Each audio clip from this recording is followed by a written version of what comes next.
Nous allons étudier le Daf Samer Zain dans Masechet Nedarim et nous dédions ce cours à Ilou Nishmat Yosef Ben Eliyahu. Très rapidement, nous rappelons ce que l'on a vu dans le Daf. Hier, on a vu plusieurs mémoires à la fin, plusieurs histoires à propos de Tanaïm et Amoraïm qui avaient fait beaucoup de concessions pour justement respecter le Shalom Bayit entre une femme et son mari et qui avaient accepté que les femmes accomplissent le Neder que leur mari avait demandé à leur femme, même si ça demandait de passer outre leur kavod. Et le seul qui ne l'a pas fait par kavod pour la Torah, pour éviter que les hommes continuent de faire des nedarim, c'est Rabbi Shimon Bar Yochai, qui ne s'est pas soumis à ce genre de choses. On avait appris, on avait apporté ce genre de maasim en rapport avec l'histoire de Rabbi Ishmael, qui avait réussi à embellir une femme qui n'était réputée pour ne pas être belle, et à cause de cela, un homme avait fait le neder de ne pas l'épouser. Et on a dit que Rabbi Ishmael s'occupait tellement bien des femmes que les femmes ont pleuré au moment de Sabtira particulièrement. On avait vu la Mishnah qui disait que lorsqu'on faisait un neder par rapport à une situation qui était fausse, eh bien le neder ne marchait pas. Selon Rabbi Ishmael, même si la situation n'est pas fausse, mais qu'on arrive à la changer, le neder aussi est annulé, ce qui n'est pas l'avis de Tanakama. On avait vu que également que Rabbi Akiva va appris à Chachamim que lorsque l'on fait un neder et qu'une partie du neder est annulée, donc une partie du temps du neder ou une partie des personnes, lorsqu'il y a un groupe, eh bien si une partie est autorisée, tout le neder est annulé, puisque un neder chez Utar Miklalo, dont une partie est annulée, eh bien Utar Kulo, il est complètement annulé. Donc on prend maintenant le nouveau chapitre qui commence à la dernière ligne du Daf Samerva Amudbet, Nara Merosa Via Obala, Meferin Nedarea. Et avant cela, on va essayer d'introduire quelques notions. Alors on a déjà au niveau de la parashat Matot, on nous apprend qu'au niveau des Nedarim, des vœux, eh bien, il y a 3 zmanim, 3 périodes pour une femme, et en fonction de cela, elle peut être soumise à l'avis ou des accords au droit de veto de son père ou de son mari par rapport justement au Neder. Une femme, déjà, il faut savoir qu'elle a 3 périodes dans sa vie. La période où elle est complètement mineure, donc elle est Ktana, elle est petite. La période où elle est Nahara, Nahara c'est une période de 6 mois, entre 12 ans et 12 ans et demi, où elle est Nahara, une sorte de prépubère, d'adolescence qui dure 6 mois. Et après 2 ans et demi, elle est ce qu'on appelle Bogeret, elle est adulte sur tous les plans. Donc une jeune fille, lorsqu'elle est Ktana petite, elle est entièrement dans le domaine de son père. Donc c'est son père qui annule ses Nedarim si elle fait un vœu et que son père l'entend. À partir du moment où il l'entend jusqu'à la fin de la journée, eh bien il a la possibilité de l'annuler. Et s'il ne l'annule pas, le vœu est accompli et donc du coup il prend effet définitivement. Ça, c'est lorsqu'elle est Ktana. Après, lorsqu'elle est Bogeret, adulte, il n'y a aucun problème. Ce qui se passe, c'est que lorsqu'elle est mariée, par contre, eh bien, ce qu'il y avait avec son père, eh bien, il va là maintenant avec son mari. Donc son mari, lorsqu'il entend son éder, eh bien, il a la possibilité lui aussi de l'annuler, en sachant qu'ici il y a une différence entre ce qu'on appelle ici Afarat Nedarim, le fait d'annuler le vœu par le père ou par le mari, en fonction de la situation de la fille. C'est différent d'ici de Atarat Nedarim qu'on avait vu par un Chacham ou par un Bedin.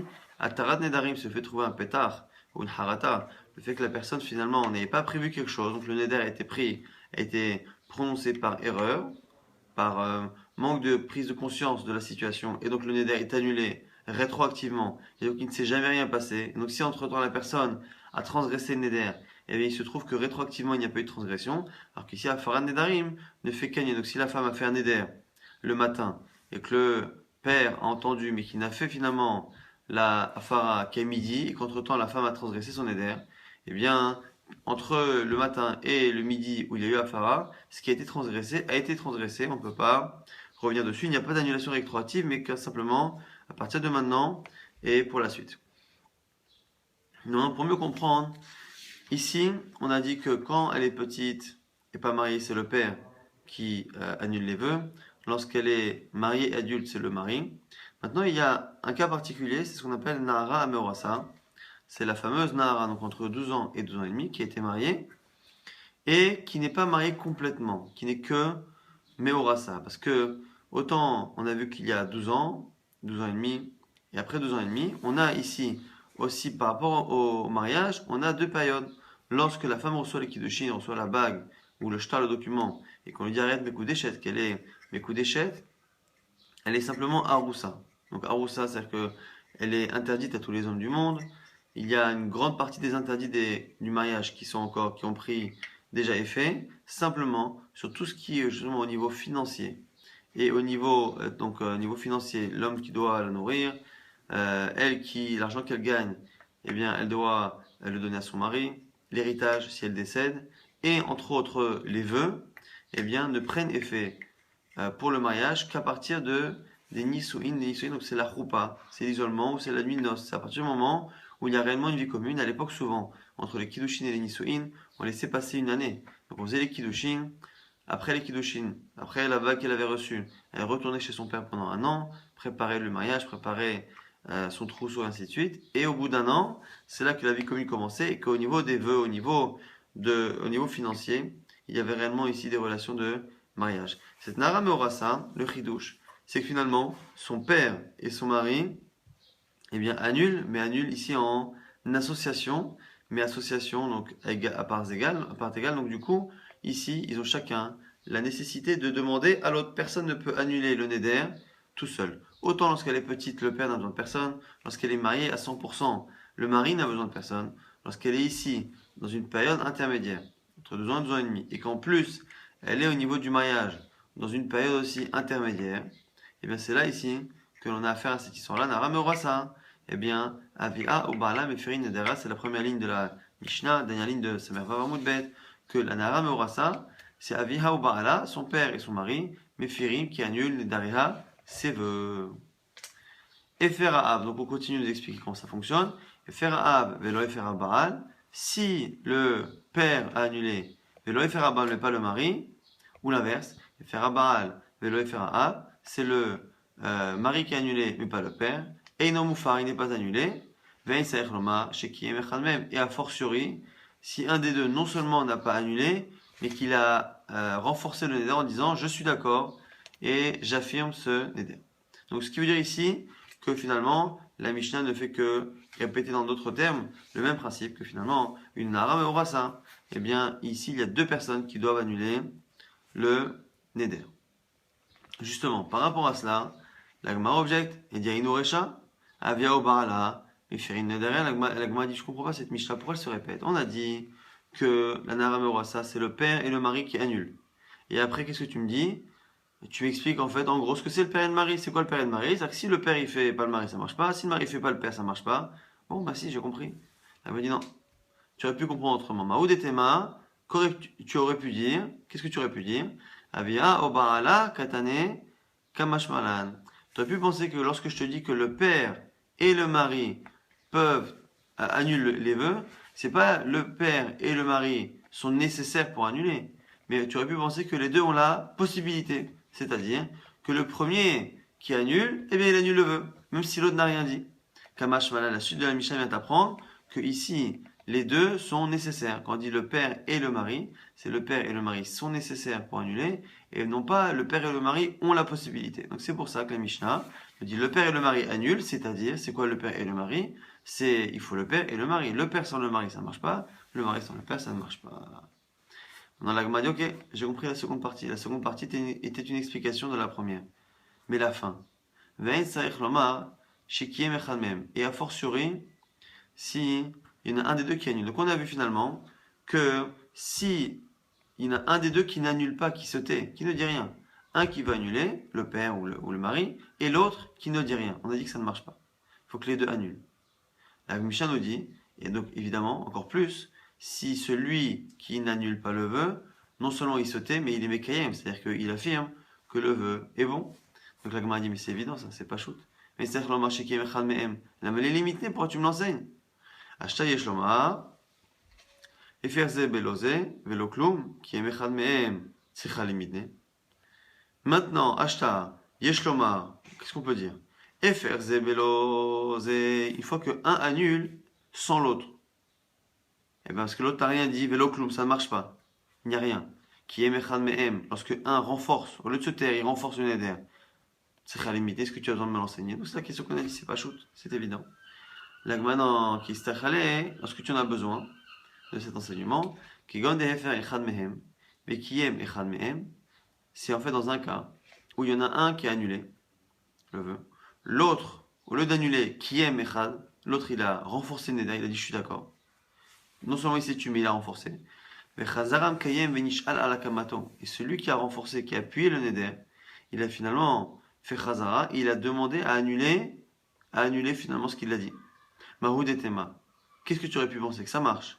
Maïde okehai akre, que justement, que ce qu'il a renforcé comme neder, la partie qu'il a renforcée, il l'a annulé. Comme il l'a annulé, il peut maintenant, éventuellement, annuler entièrement le neder. Kamash malan. C'est mieux t'apprendre ici.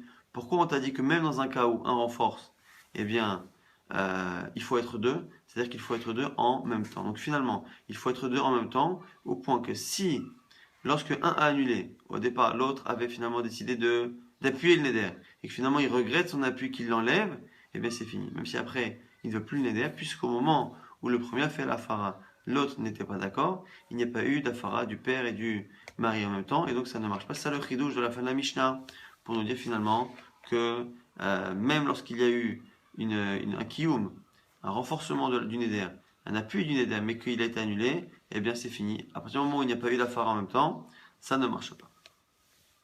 Alors maintenant, l'Agmara va essayer de chercher la source de cette halakha-là, que la Nahara Meorasa, contrairement à la Ktana, à celle qui est petite, dont les vœux sont annulés que par le père, contrairement à celle qui est mariée à 100%, dont les vœux ne sont annulés que par le mari, on va savoir d'où on apprend ce statut de Nahara à Meorasa, qui est un peu particulier. Alors justement pour cela, on va avoir besoin de regarder les psukim dans le début de la parashat Matot, celui qui a la possibilité d'avoir un chumash sous les yeux, c'est intéressant.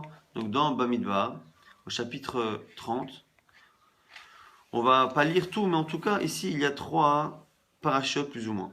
3 parachutes. La première, c'est au verset 4, donc du chapitre 30. On dit Veisha qui dans Neder Hashem, Basara Isar Bevet Avia bin Orea.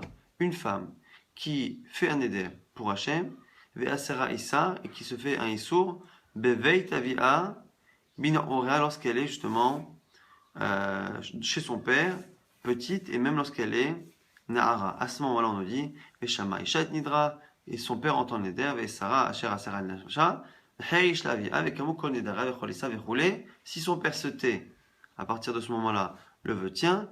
Im Heni Avirota, Pasuk Vav, si par contre son père n'est pas d'accord, Beyom Shomro, le jour où il l'entend, eh bien, tous ces vœux-là, Lo Yakum, ne tiendront pas. Donc on a une première paracha qui nous dit que lorsqu'une fille est petite ou Nahara, donc soit vraiment mineure, soit adolescence entre 12 ans et 12 ans et demi, et que le père entend le Neder, eh bien c'est le père qui annule. Ça, c'est la première paracha. Deuxième paracha, on va dire, entre guillemets, au verset 7, Zain, Ve'im hayo tihyele ish, et si elle appartient, si elle est à un homme, ou d'arrêt alea, et qu'elle a des vœux, au mifta sefata vechoulé, Veshama isha, la même chose. Si le mari entend le jour si le mari entend le jour même et qui se tait, eh bien les vœux tiennent. Si par contre ce jour-là où il entend, il n'est pas d'accord, il dit c'est moufa, eh bien le vœu est annulé. Donc ça c'est la deuxième paracha. Première paracha qui nous dit que lorsque la fille chez son père, qu'elle est ktana ou nara, c'est le père qui a le droit de se taire et donc d'appuyer le neder, ou qui a le droit de l'annuler. On nous dit par contre après que si elle appartient à un homme, si elle est à un homme, donc si elle est mariée, si elle est mariée à un homme, on verra justement de quel type de mariage. La maskana, la conclusion, c'est que c'est justement là la Nahara Meorasa. C'est ce cas-là qui nous apprend que la Nahara Meorasa, c'est le père et le mari. Mais on nous dit ici que si elle est mariée, c'est le mari qui annule. Et dernière paracha, dernière partie, c'est au verset 11, Yud Aleph. Im bet isha nadara. Et si dans la maison de son mari, nadara la fait neder, et pareil la même chose au pasuk 12 et 13. Veshama isha haishla. Si son mari se tait, le neder il tient. Si par contre le jour il entend, il annule, eh bien c'est annulé. Donc finalement, si on résume, on a 3 parties ici. Il faut bien retenir le plan du début de cette parashat Matot. C'est que finalement, on a 3 parties. Le cas où la fille est chez son père et qu'elle est ktana ou nahara, à ce moment-là, on dit que c'est le père qui annule. Après, on a une deuxième paracha qui nous dit que lorsqu'elle est mariée, elle appartient à un homme. Alors, on ne sait pas exactement à quel niveau de mariage, même si la conclusion ce sera qu'elle est juste, mais aura ça juste elle a eu les kiddushin et pas les nisuin, mais en tout cas, une femme qui est mariée, im hayot yele ish, eh bien, pareil, mais c'est le mari. Intéressant que dans ce cas-là, on ne mentionne pas le père, mais même si c'est pas marqué dans la Gemara, ici, on comprend la Gemara pense de manière évidente que puisqu'on a lié la première paracha à la deuxième par un vav, un et le vav ici vient être mossif toujours, un vav, lorsqu'on a deux sujets qui n'ont pas tellement de rapport, eh bien on ne met pas de vav. Lorsqu'on met un vav, un et finalement en français c'est une conjonction de coordination, c'est une conjonction, donc ça vient ici lier deux parties. Donc si on met un vav, ce vav vient me dire que finalement ça se rajoute sur ce qu'on a dit. Première paracha c'est quoi? C'est qu'une fille qui est ktana, qui est mineure, qui est chez son père, c'est le père qui annule. Quand on dit et la femme qui est mariée, eh bien, et la femme qui est mariée, ça vient dire quoi? Encore un cas où le père a une importance. Donc même si dans la seconde paracha, on ne mentionne finalement que le mari, et donc il ne faut surtout pas croire qu'il n'y a que le mari qui annule. Quoi qu'il arrive, le mari vient, mais ça se rajoute au père, puisqu'on a dit sur la première paracha que c'est le père qui fait tout à 100%, et la fille qui est mariée, donc et la fille c'est quoi? C'est et encore un cas où le père fait quelque chose, et encore un cas où le père fait quelque chose, c'est quoi? Lorsqu'elle est mariée, c'est le mari. Donc le mari va se rajouter justement au père. Ça, c'est comme ça que la Gemara a l'air de comprendre. Et donc la troisième paracha, je la répète, c'est dans le cas où elle est Bet Isha Nadara, elle est vraiment dans la maison de son mari. Donc là, ici, la maison de son mari, lorsqu'elle est mariée à 100%, elle est dans sa maison, donc elle est Nessoa, et à ce moment-là, c'est le mari qui fait la fan et la. Donc au niveau de la conclusion, finalement, on va donner directement la compréhension de la conclusion, et la Gemara après essaiera de remettre en question. À la base, premier passage, première partie, ne parle que de la fille mineure ou Nahara, adolescente, dans la maison de son père, c'est le père qui est tout seul annulé. La deuxième partie qui parle d'une femme qui est ayotillée, qui est un homme, qui appartient à un homme et qui n'est pas encore dans sa maison, parce qu'il n'y a pas marqué Betisha, Nadara, elle est à un homme, elle n'est pas dans sa maison, c'est la fameuse Nahara Meorasa, qui est annulée à la fois par son mari, comme c'est marqué, mais à la fois par le père, même si c'est pas marqué, mais qu'on l'apprend de la conjonction qu'il y a avec la paracha précédente, et après, on a la troisième paracha qui parle d'une femme qui est mariée à 100%, qui était mariée et qui en plus habite maintenant chez le mari Betisha, Nadara, elle est dans la maison de son mari, à ce moment-là, eh bien, on a l'annulation qui est faite totalement par le mari. Donc là maintenant ici, l'Agmara, donc on reprend. Venara meorasa avia ou baala meferi nedarea menalan. Cette halakha qui est marquée dans la Mishnah, on a vu dans la Mishnah, il n'y a qu'une seule halakha finalement qui est répétée de plusieurs manières, mais c'est une seule halakha que la nara meorasa, cette fille qui est mineure, qui est nahara ou qui est adolescente et qui n'est que mariée sans habiter encore avec son mari. D'où sait-on que c'est le père et le mari qui annulent de manière en association. Menalan, d'où le sait-on? Amar Rabba, Rabba nous dit Amarkra, c'est le pasuk. Ve'im hayot yele ish. Undare aleha, c'est ce qu'on a dit, c'est la deuxième paracha. Après qu'on ait dit qu'une fille qui est petite, eh bien c'est son père qui annule, on nous dit par contre, im hayot yele ish, si elle appartient à un homme, si elle est à un homme, eh bien, c'est ça. Mikel nara meorasa. De là on apprend que la nara, donc là cette jeune fille qui est meorasa, qui est mariée sans habiter chez son mari, avia Ba'ala, son père et son mari, mais Ferim Nedaria. La Gemara dit attends, Emma Haikra, Menso actif, qui me dit que ce pasouk-là parle d'une Meorasa, d'une femme qui n'habite pas encore chez son mari? Dis-moi qu'elle est directement, complètement mariée. La Gemara nous dit quoi? Imishum Nesua, Kra Harin active. La Gemara dit mais non, ça peut pas être ça, parce qu'on a la troisième paracha qui parle de cela. La troisième paracha nous dit quoi? Ve'im betisha, Nadara, si elle est dans la maison de son mari, qu'elle fait Neder. Donc tu vois bien que par élimination, puisque la première paracha ne parle que d'une ktana qui n'est pas mariée. La troisième paracha parle d'une femme qui est dans la maison de son mari.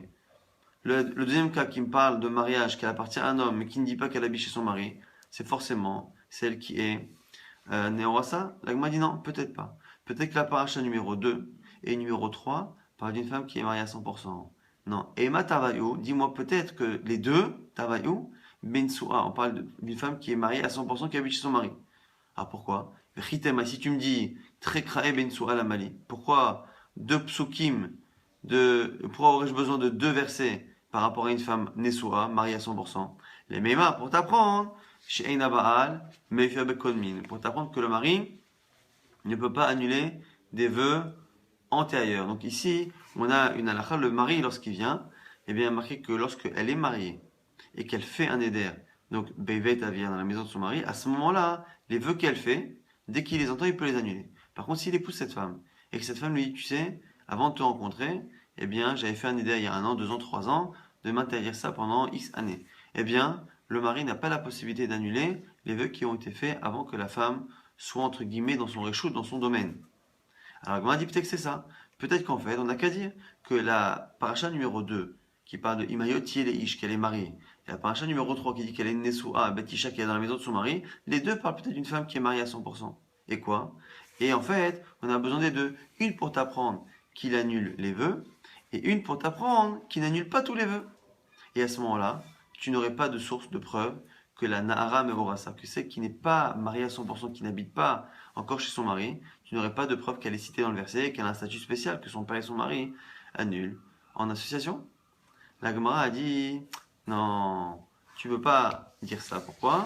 Parce que Velami Melesh Marmina, donc on tourne ici la page Samerzaïn Amoulbet, Velami Melesh Marmina, mais la Gemara dit mais attends, mais c'est déjà écrit. Pourquoi? Parce que quand est-ce qu'on a besoin des fois d'avoir deux versets qui répètent la même chose pour apprendre une halakha? Premier verset qui indique que le mari annule, deuxième verset pour dire attention, il n'annule que cela et pas ceux d'avant. C'est quand le pasuk ne dit pas clairement, mais il dit regarde la troisième paracha, qui va d'une femme mariée chez son mari. Il est marqué Ve'im betisha nadara. Il n'est pas marqué que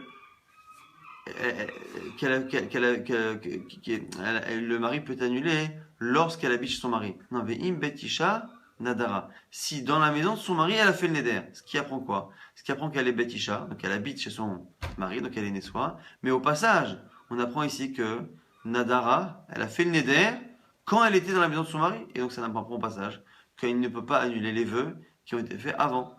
On ne dit pas, encore une fois, qu'elle est venue avec des vœux. Comme c'est marqué dans la deuxième paracha qui parle de justement la femme qui est morte. C'est marqué Ve'im hayoti eleish, si elle se marie avec un homme, undarer aleha, et qu'elle a des dénarines sur elle. Là, dans ce cas-là, effectivement, on a le bail d'une femme qui vient et qui a des vœux qui sont antérieurs. Mais dans la troisième paracha, qui parle de la femme qui est mariée à 100%, Betisha Nadara, elle est dans la maison de son mari. Betisha Nadara, elle a fait le neder dans la maison de son mari. Donc on voit ici très bien que non seulement on apprend qu'elle est mariée à 100%, on apprend au passage que c'est un cas où le vœu s'est fait une fois qu'il y a le mariage. Donc on apprend au passage en même temps, c'est marqué de manière claire qu'en fait on parle d'un cas où les vœux sont postérieurs au mariage, non pas antérieurs. Donc du coup on n'a pas besoin de répéter la paracha pour m'apprendre que le mari ne peut pas annuler les vœux antérieurs. Autre chose, et si tu veux, j'ai une autre réponse. Davaya Kiddushin Mashma. Lorsqu'on dit la deuxième paracha, Im Hayoti le Ish, que moi, Rabat, je voulais dire que c'était une preuve qu'on parle là-bas d'une Nahara qui n'est que Meorasa, qui n'est que les Kiddushin, mais qui n'a pas les Nisuin. Moi, j'ai encore une preuve, c'est ça, c'est quoi? C'est que Milachon Havaya, Imhayot Tiye, ça parle de Kiddushin. Bet Isha dans la maison, ça parle de Nesua, mais Tiye, c'est les Kiddushin. Qui Tiye na le Ish, c'était Nashim, lorsqu'un homme épousera deux femmes, on parle à chaque fois d'épouser. Ce sont ici le mariage, c'est Tiye, c'est le verbe être, qui dit qu'une femme qui est à son mari, c'est essentiellement les Kiddushin, non pas forcément les Nisuin. Et donc du coup, on a finalement deux raisons de penser que la deuxième paracha, qui parle, qui que cette femme-là, elle est à un homme, eh bien parle de Kiddushin et ne parle pas de Nisuin. Alors maintenant, ce qui est intéressant, c'est que même si dans la deuxième paracha, maintenant on a prouvé que la deuxième paracha ne parlait que d'une femme qui était Nara Amorasa. Donc elle est jeune fille, elle n'est pas encore complètement majeure, et on a appris au passage qu'elle n'était pas mariée à 100%. L'Agmara, même si cette paracha-là, dans cette paracha, le seul qui est mentionné pour annuler ou pas, c'est le mari. Malgré tout, on a dit que puisque cette paracha, la numéro 2, qui parle d'une fille qui est jeune, mais qui n'est pas encore, qui est mariée, mais qui n'habite pas chez son mari, comme cette paracha-là est introduite par un vav, par un et, conjonction qui la lie à la paracha d'avant, où le mari était lui, par contre, ici, propriétaire, entre guillemets, des vœux à 100%, on apprenait que le mari a aussi une place dans la deuxième paracha qui parle d'une femme qui est mariée. Alors la Gemara nous dit, mais peut-être que quoi? Et il m'a avlé choudé mes faire. Peut-être que même dans la seconde paracha, ce n'est que le mari, que le père Mechila, qui peut annuler. Alors il faut dire, si c'est que le père, à quoi sert le mari? La Torah l'a dit, le mari peut faire quelque chose. En fait, on pourrait penser que le mari, il ne peut pas annuler tout seul, parce que s'il annule, il faut lui qu'il a le père. Le père, lui, pourrait annuler tout seul sans le mari. Donc à quoi servirait le mari? Le mari servirait à éventuellement être Mekayem, c'est-à-dire qu'effectivement, il ne peut pas annuler seul. S'il doit annuler, il faut qu'il ait besoin du père. Par contre, le père n'a pas besoin de lui. Mais par contre, il pourrait être Mekayem. S'il dit je suis d'accord avec le vœu, à ce moment-là, le père serait bloqué. C'est ça que la Gemara propose. Même si ça ne paraît pas tellement dans le sens premier du verset, parce que le sens premier du verset n'a l'air de parler que du mari. Mais même s'il parle que du mari, la Gemara propose qu'éventuellement, même si c'est que le mari, c'est que le mari dans le sens où il a une force d'être Mekayem, de plomber l'annulation du père en disant je suis d'accord avec le vœu. Mais s'il se tait eh bien le père fait ce qu'il veut. Et si lui veut annuler, il a besoin du père. Elle m'a dit non. Imken, ve'asera isar bebeit avia, ve'choule, et ni avia ota, la mali.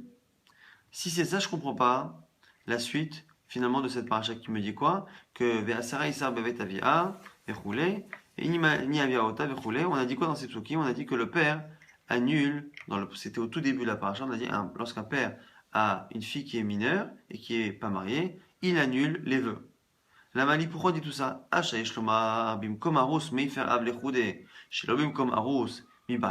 Si déjà, lorsqu'il y a un mari, mais qu'elle n'habite pas avec lui, le père peut annuler tout seul.